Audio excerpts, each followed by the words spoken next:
Good evening, I'm Amirul Aiman. Tonight, Iran's Araghchi is in Geneva for a second round of talks with the United States.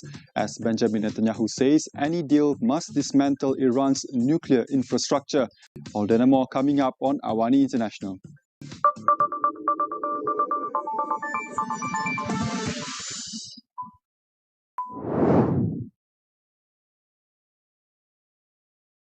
Iran's Foreign Minister Araghchi is in Geneva for a second round of nuclear talks with the United States as diplomatic efforts to revive dialogue gather pace. During his visit, Araghchi will hold separate meetings with Swiss and Omani officials, as well as with Director General of the International Atomic Energy Agency, Rafael Grossi. In Washington, the White House has confirmed that Middle East envoy Steve Witkoff and Trump's son-in-law, Jared Kushner, are taking part in the renewed talks. The discussions resumed earlier this month after previous negotiations broke down. That collapse followed Israel's large-scale bombing campaign against Iran last June, which the U.S. later joined, sharply escalating tensions across the region. Washington now aims to broaden the scope of the negotiations. In addition to nuclear restrictions, Washington wants the talks to address Iran's ballistic missile program and its support for armed groups in the region. U.S. Secretary of State Marco Rubio says striking a deal with Iran will be difficult, citing what he described as Tehran's religious leadership and theology-based decision-making. Look, doing a deal with Iran is not easy. I said it yesterday, I'll repeat it again today. I mean, we have to understand that Iran ultimately is governed and its decisions are governed by Shia clerics, radical Shia clerics, okay? These people make policy decisions on the basis of pure theology. That's how they make their decisions. So it's hard to do a deal with Iran. We've always said it's hard, but we're going to try. Israel's Prime Minister Benjamin Netanyahu says any agreement with Iran must fully dismantle its nuclear infrastructure rather than merely suspend uranium enrichment. Speaking in Jerusalem, he makes it clear that Iran must have no enrichment capability whatsoever, adding that all related equipment and materials should be removed from the country. Capability, not stopping the enrichment process, but dismantle the equipment and the infrastructure that allows you to enrich in the first place. The remarks come ahead of a second round of nuclear talks between the United States and Iran later this week. Additionally, the Israeli leader also outlined plans to phase out United States military aid within a decade once the current agreement expires in 2028. Under the existing 10-year deal, Israel receives $3.8 billion annually in American assistance. Netanyahu said Israel's economy is strong enough to gradually reduce that funding to zero, moving instead towards what he described as a partnership model with the United States. That's the headline for tonight. We'll be right back with more news after the break.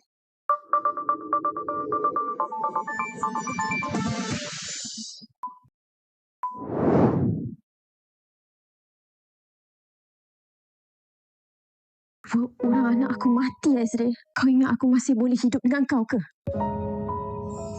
Bahagia ke awak hidup atas derita anak-anak?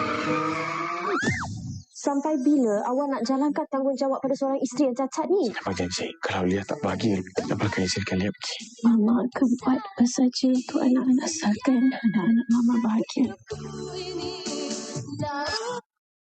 Aku cabar kau, Lia. Kalau kau hebat, kau hidup tak payah bergantung dengan suami kau. Sanggup ke dia nak hadap kau ni sampai mati? Berapa cadang nak bagi Ril handle satu projek besar yang kita baru dapat? Wah, Ril handle projek ni dengan Rin. Ha? Projek tu tak boleh jalan ke kalau Rin tak kerja dengan Rin tu? Kalau dia yang jadi penghalangnya, aku nak kau ceraikan dia. Rin sanggup bermadu kalau Abang Rin sudi terima Rin.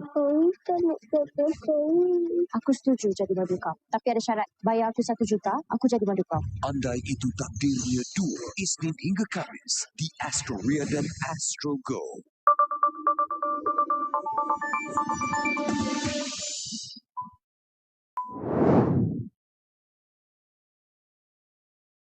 Welcome back. Members of the Board of Peace will be pledging over $5 billion for Gaza's reconstruction and humanitarian needs, says U.S. President Donald Trump. They also promised to contribute thousands of personnel to support a United Nations authorized stabilization force and local policing efforts. Trump did not name which countries were planning to contribute, but Indonesia has earlier confirmed it is preparing up to 8,000 troops for a potential peace and humanitarian mission. The pledges will be formally announced when board members gather at the newly renamed Donald J. Trump Institute of Peace in Washington on Thursday for the first meeting. Delegations from more than 20 countries are expected to attend, including several heads of state. The United Nations Security Council endorsed the board as part of the Trump administration's broader plan to bring the war between Israel and Hamas to an end. Israel's cabinet approves a series of measures designed to tighten its control over the occupied West Bank, a move Palestinian leaders describe as de facto annexation. For the first time since 1967, Israeli ministers agreed to begin a formal land registration process in the territory. The new measures will also make it easier for Israeli settlers to purchase land. Israeli ministers said the decision will strengthen Israel's hold over the West Bank, while also describing the move as a matter of security. The Palestinian presidency has condemned the decision, calling it an attempt to further entrench the occupation.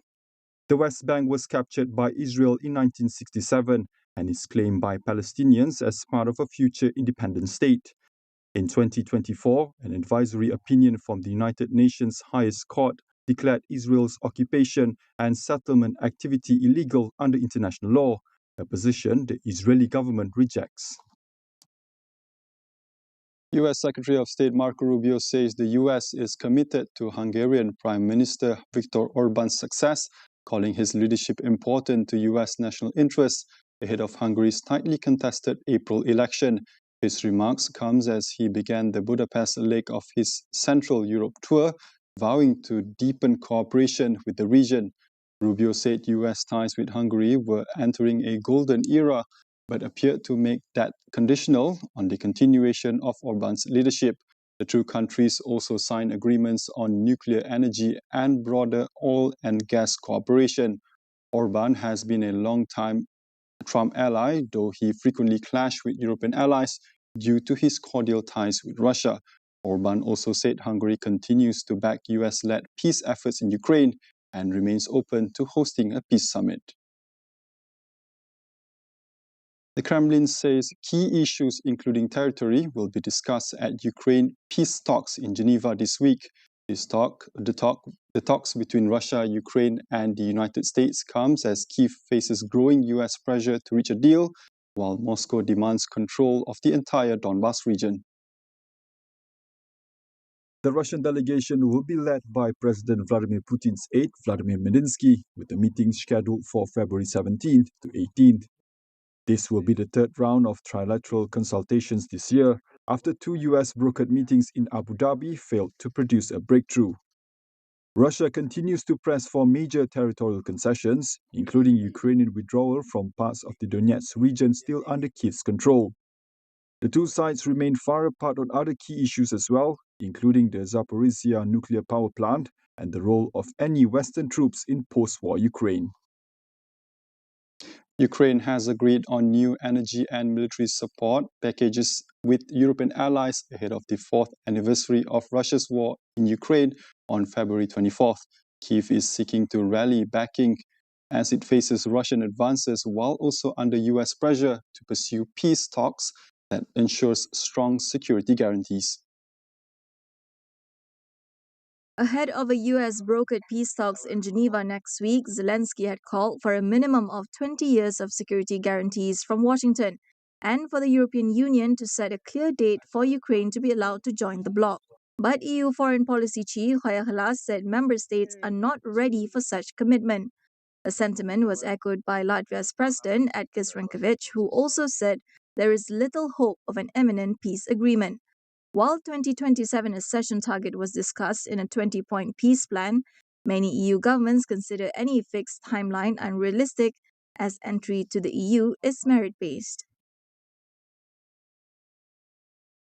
Japan has launched a stern diplomatic protest against China after Beijing's Foreign Minister Wang Yi accused far-right forces in Japan of seeking to revive militarism. Wang warns that Japanese people should not be manipulated, adding if Japan chooses to walk that path, it would be heading towards self-destruction. Tokyo rejected the claims, calling them factually incorrect and ungrounded. In a statement, Japan's foreign ministry said its efforts to strengthen defense capabilities were a response to an increasingly severe security environment and were not directed at any specific country. Tensions have been strained since Japanese Prime Minister Sanai Takaichi said in November that Japan would intervene militarily in the event of an attack on Taiwan. Beijing claims the self-ruled island as its territory and has not ruled out the use of force. Takaichi has taken a harder line on security, saying Japan will bolster its defenses and steadfastly protect its territory while continuing to host around 60,000 U.S. troops.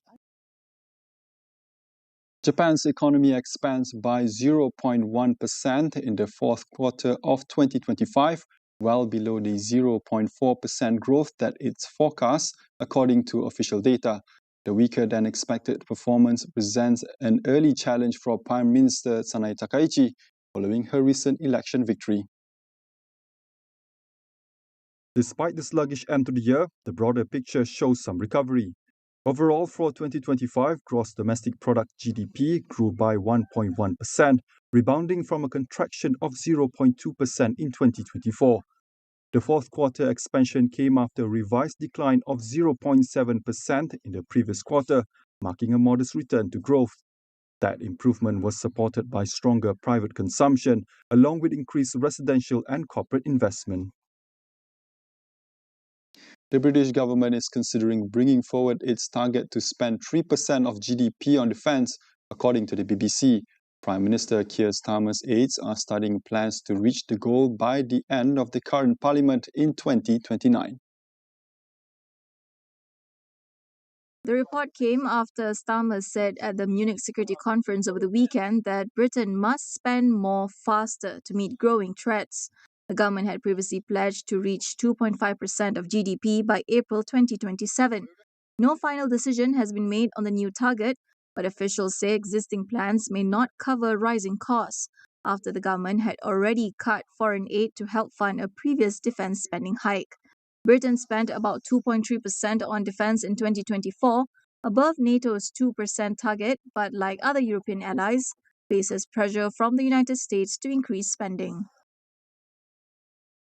Germany's Foreign Minister Johann Wadephul says France must increase its defence spending if it wants to turn calls for European sovereignty into real capabilities. He urged Paris to match its rhetoric with action as NATO allies face growing security pressures and long-term US commitment. Wadephul said French President Emmanuel Macron has correctly championed European sovereignty, but those calls must be backed by higher defence investment. European nations are under pressure to strengthen their own defense capabilities amid signs of growing U.S. disengagement with NATO. Last June, NATO members pledged to raise defense spending to 5% of GDP by 2035. However, Wadephul said progress has been insufficient, including in France. France holds the European Union's third highest debt burden as a share of GDP, nearly double the 60% ceiling set under EU rules. That concludes AWANI International for tonight. Stay with us as we track the strategies and power shifts shaping the new global order. For more updates, visit international.astroawani.com and follow us on social media. I'm Amirul Aiman. Thank you for watching and Happy Chinese New Year.